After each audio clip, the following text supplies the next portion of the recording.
Welcome back. So tell me, Mr. Bad, why do you think he did it? By the way, you've aged magnificently throughout the years. If the door hadn't been locked when the body was found, Tangora would have been the obvious suspect. Which is why he deliberately didn't lock. So there's no winning.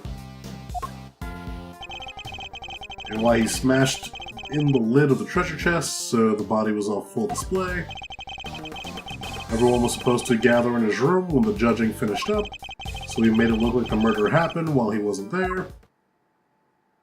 The one thing he didn't plan on was Bound finding the body. Anyway, that's my thinking on this whole thing. Good enough for you, Mr. Attorney? Do you also believe it was Mr. Tangora who damaged the other pieces in this room? Yep. I know you have to believe your client, that's your job, but I'm a detective and I serve the law. And no matter how squeaky clean somebody might seem, a suspect is still a suspect. I fully understand your reasoning, detective. Now would you mind if I applied a little critical thinking of my own? Heh, do your worst. Just as the detective won't compromise his devotion to the law, I won't compromise my beliefs either. And I'm not about to justify his version of events, in fact. I'm going to give him the piece of evidence that highlights the contradictions in his claims.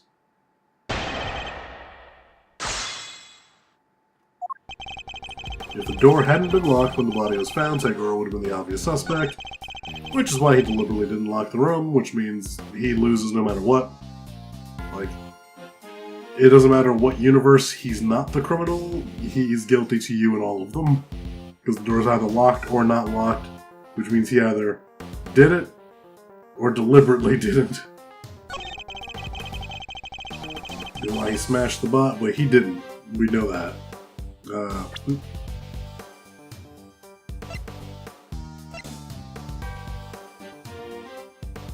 Notes about the victim's body was found in Samson's room inside the chocolate treasure chest. The lid was closed until the ship collapsed. Yeah. Objection! We've established that the body was hidden inside the chest, and that Mr. Bound only came running into this room when she heard a sound. It seems reasonable to infer that the sound was that of the chocolate boat collapsing. Sure, seems likely based on the evidence. And yet you assert that it was Mr. Tangora who had smashed the lid of the chest. I believe this photo makes it clear that it was the ship that did the smashing. And if that had occurred only moments before Ms. Bound entered the room, then it couldn't have been broken by Mr. Tangora, who was out judging the contest at the time. I never said he did it then and there. He could have done something to the stand so it collapsed when he was in the middle of judging. Objection! Have you any way of proving that assertion? Nope. The investigation isn't over yet, there's still time. So he doesn't have anything conclusive. Have you found any prints in this room besides those of Mr. Tangora? Yep, on the door. But we found Tangora's and Frost's prints on there too. We were all brought in here for a briefing right before we started work on our creations. Those prints are probably from them. I take it you haven't checked on any of Mr. Tangora's works for prints yet? Why would? We know that somebody tampered with them. Therefore, it's possible they left some prints behind when they did so. Fine, but if we don't find anything, your guy's still top of my list, got it? You, check all the chocolate stuff for prints now.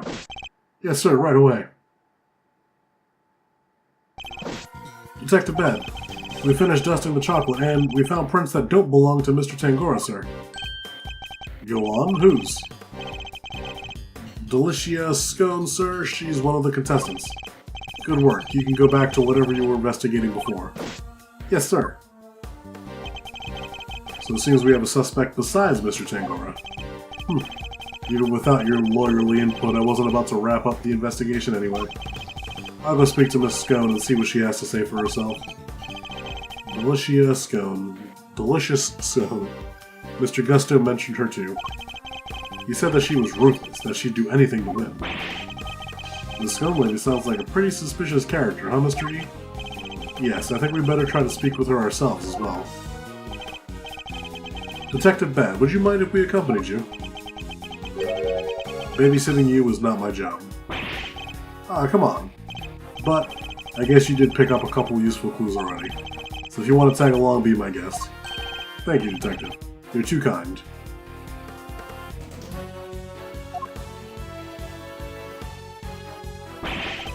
But Detective Bad, sir, I don't think that's such a good idea. The lead prosecutor's still busy in there. That'll be fine. Me and him don't exactly see eye to eye anyhow. Who is this him? Who do they assign to the case? Manfred von Karma. What? They gave it to von Karma? He hasn't lost a case in 25 years. Manfred von Karma, a living legend over at the prosecutor's office. We've never faced one another in the courtroom, but I've heard plenty of stories. They say he'll do anything to ensure a guilty verdict. But I can't let that distract me. For now, I need only to continue to do what I believe is right. To be continued. Yes, I will save. Yes, save number 1.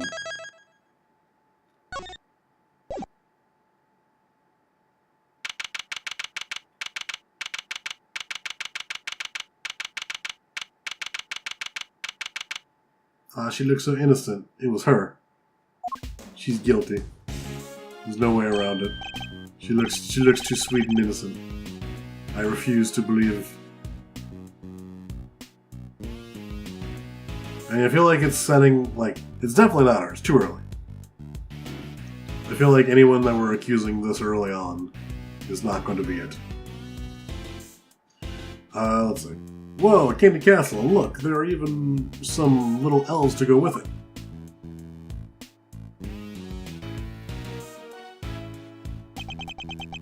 Room's laid out pretty much the same way as Tangora's. It's not as cold though, that's something. Let's see, yeah, it looks like there's a temperature control panel in here too. Over there where the orange light is, right? We better take a closer look at it when we can. It's like a fairy tale storybook in here. And this whipped cream covered construction must be the work of Miss Delicia Scone. Where is Miss Scone? Me? Why, I'm just over here, dearie.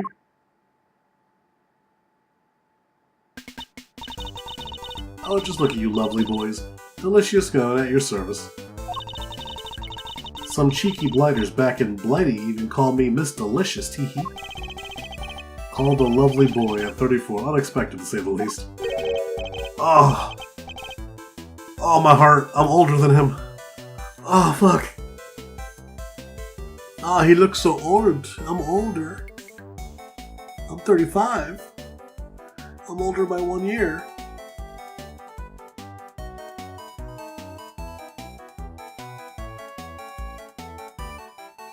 At least Fender's older than me. Not right now, but he will be. Present day. Wait. Actually, I don't know that.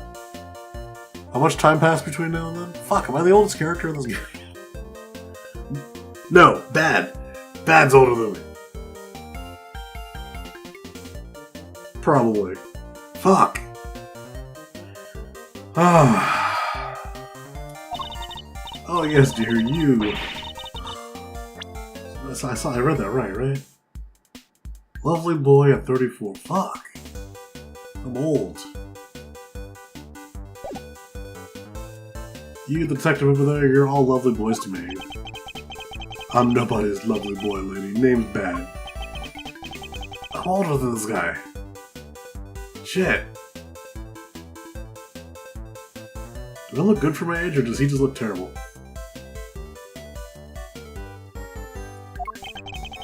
Finish this up so we can all get out of here, Mr. Returning. Yes, alright. What the fuck was that? It sounded terrifying. What's the meaning of this chit-chatting with the defense? Oh, Von Karma. Why were you in the castle? Mr. Edward, some scary guy just stepped out of the castle. Von Karma. What? He's Manfred Von Karma? Eep, sorry, mannequins. The notorious prosecutor Von Karma himself. It's a pleasure to meet you, Mr. Von Karma. Gregory Edgeworth, attorney-at-law. I couldn't care less what your name is. Your job is to lose to me and disappear, never to show your sniveling face again. What a thoroughly rude individual. Those piercing eyes, that furrowed brow, are even scarier than they say. You might want to keep such rude thoughts to yourself, Eddie. We were hoping you might permit us to carry out some brief inquiries, Mr. Von Karma. Huh, and why would I wish to extend you any such courtesy? This clearly isn't going to go easy. So long as your inquiries are limited to this room, I suppose I'll allow it. Why the sudden change of heart? You, the tall fellow. Name's Bad. Is that so hard to remember? I didn't ask for your opinion. The thoughts of a lowly detective do not concern me. But I do admire your spirit. Bad, see to it that these worms don't step out of line. Why do I have to? I'm not offering you a choice, detective. I need to go and look over Gusto's room. Good day. Great, more babysitting. Why are Detective Bad and Mr. Von Karma investigating together? They don't seem to know each other very well for them to be bad blood between them. Well, looks like we have permission to investigate. Guess we better get to it. Indeed, I'm not sure I trust Mr. Von Karma's motives, but at least we can do that much. Hold up. I haven't been over this room yet either. You're not messing it up before I get my chance. You'll have to wait till I'm done. Huh? But I thought you were the lead detective. How come you didn't take a look at this room yet? Because I wasn't the first one they assigned. One of Von Karma's pets was on the job before me. Right up until just now, in fact, I got here not long before you did. Answer my questions as to why they're working separately, I suppose. Let's say we look over the room together, Detective. It worked out well enough before. Then you won't have to worry about us messing things up. You can keep an eye on us as we go. What kind of screwball attorney asks to have a detective breathing down his neck? Guess I'm stuck with you. For a little while longer. Yes, sir, you're amazing, Mr. E. You have our thanks, Detective Bad. Don't be too grateful. This is my scene. The second you get in my way, you're out of here. Of course, we understand. Now shall we begin?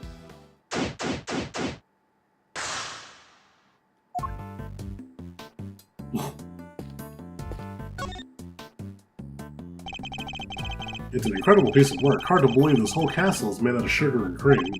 I know, right? It's like we're inside a magical medieval story or something. I didn't know you were so into such fantastical things. Sorry, Mr. Wentworth, didn't mean to get so carried away there. Oh, no need to apologize. I admire your enthusiasm. I sometimes wish my own son was as animated as you. You have a son, Mr. E? I do. He's still in elementary school. And yet he'd rather read a statute book than a statute book than a fairy tale. I can't help but worry that his interest will make it hard for him to make friends. Don't say that. He sounds super interesting. He'll make a ton of friends, me included, I'm sure. Yeah. I mean, I've got friends. Oh, I just realized he ate the note again. I've got like 3. Kay, Gummy.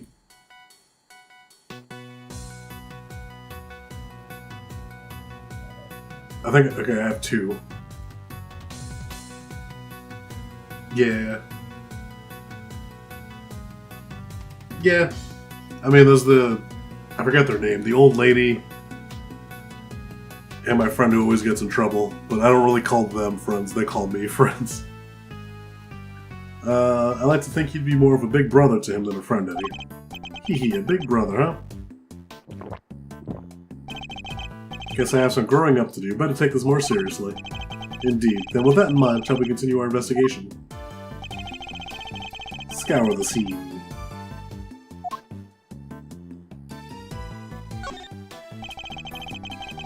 The door of this castle has been left wide open. Yeah, what? Was that guy in a barn? He could have at least closed them behind him. I'd like to see you say that to Mr. Von Karma's face, Eddie. Wait, there's a bunch of stuff inside. Let's see. Hold it, kid. If anybody's going to be handling evidence, it'll be me. Cream is going all runny. The whipped cream is melting and will lose shape at the slightest touch. It's all over the detective's shoes. Why are all these items being stored inside a candy castle? Alright, tell me what you want me to look at first. There's a bunch of blue cloth back there. 1, 2, 3, 4 rolls all together. Well, they certainly aren't made of candy. No idea what this stuff is for. Almost looks like somebody hid it in here. And I think I've seen fabric of the same color somewhere else before. 2 big rock crystals. Looks like somebody was using the castle for storage. And I've expected something a little more exciting behind these doors. Oh, I know, maybe they're giant uncut gemstones. And maybe this whole thing is based on a story about a castle with a priceless treasure hidden inside. I think I treat my priceless treasures with a little more care. There's something at the bottom of one of them. It looks like a little stand or something. I was right, they are gemstones. The stands must be so they can be put on display. Whatever they are, they seem that they're not just some large set of paperweights. They probably go here. These pillars, they have hexagonal indentations. Looks like something's supposed to go in there. But whatever they were, they're long gone. I wonder, yay.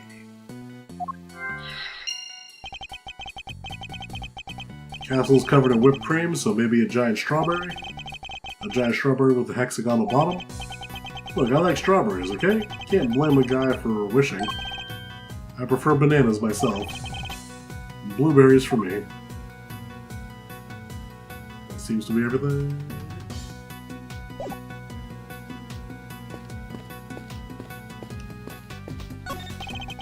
These must have been the various tools Miss Zone used to build her castle. Buckets filled with cream, trowels and a brush. Is she a pastrier or a plasterer? Oh, you go making jokes at my expense, you cheeky young devil. I don't just slap stuff on the walls like a silly old plasterer. I have to spread the cream out levelly and smooth, then work on all the rough patches. That's literally exactly what a plasterer does. The 4 adorable elves in the sweetest little castle made of sweets. So that's the theme behind Miss Zone's creations, huh? Unlucky for her, things aren't going quite as sweet around her as she's trying to make it out. Are they 4 elves? I see 3. Oh, there's the 4th one.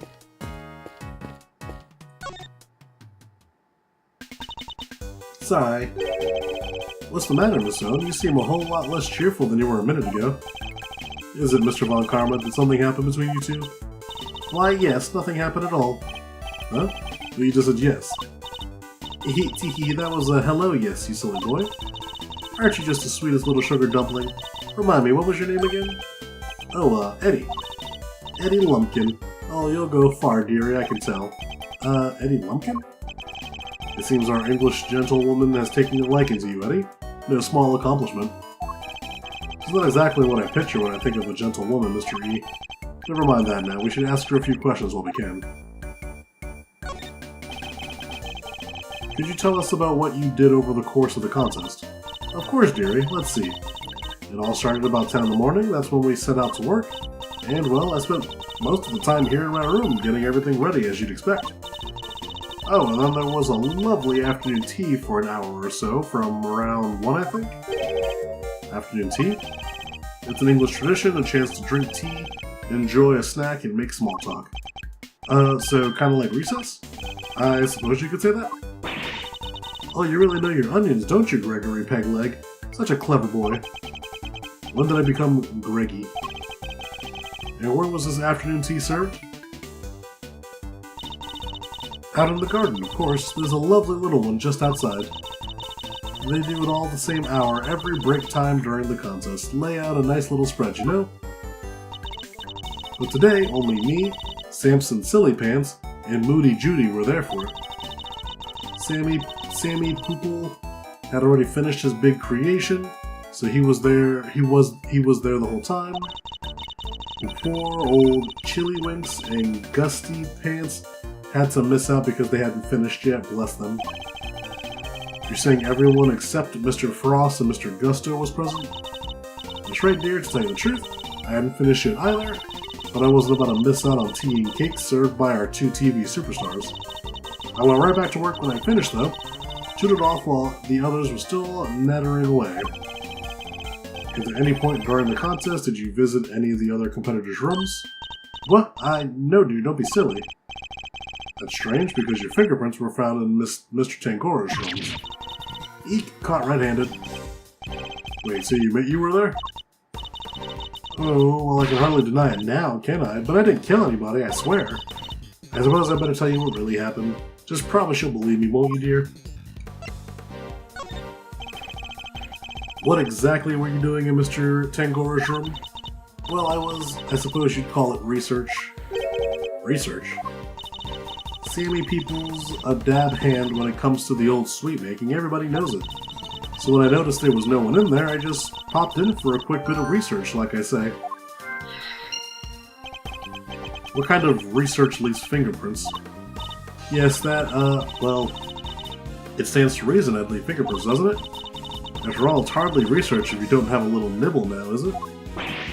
What? You ate little pieces of them? So the traces of tampering in Mr. Tangora's room, that was all you? I'm ever so sorry, sweeties. I didn't mean to make a mess. I had to take a little bite here and there, didn't I? I didn't want poor Sammy Poople getting upset, so it was just the teensiest bits and pieces. In the stand holding up the ship, you took a bite out of that too, I suppose? Oh yes, dear, of course I did. It was you. You brought the whole thing crashing down.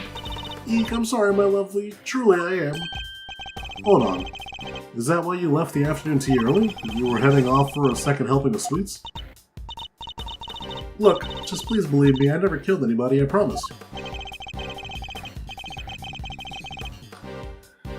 Yeah, I don't think it's her. No, nothing else.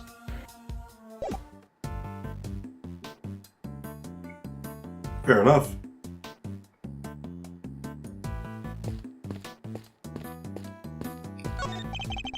It's a cute little elf made of candy, and it's sitting on a little tree stump.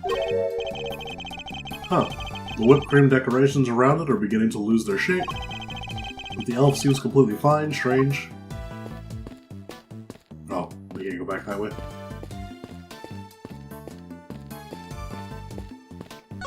Oh, I already read that. There's a small door on the wall here, just like Mr. Tangora's room. Here, I'll open it up. Temperature 68 degrees, light set to green. Didn't Gusto say cream needs to be kept at 50 degrees? Temperature in here is too high. That is odd, I wonder why. That's why all of her stuff is starting to melt. There's a blowtorch and some chemicals here, I guess it's all for cooking with. I wonder what these chemicals are, let's take a look at the labels. Mango Down 911, Homicidine 247. Wait, they're all poisons. No sir, they're common colorings and flavorings used in candies and desserts. The first is concentrated mango, boiled down to its purest essence, hence Mango Down. They're asking for trouble with a name like that? Now I'm curious as to what Hummus? What would that one be? Oh, he's not gonna tell me. Don't turn around, don't turn around. If you turn around, you'll eat it. You can't eat the castle, don't eat the castle. I guess he's watching your sugar intake. Okay, so it looks like that's all of the investigating. Well, we can do deductions, but we're going to do that next time. Bye-bye.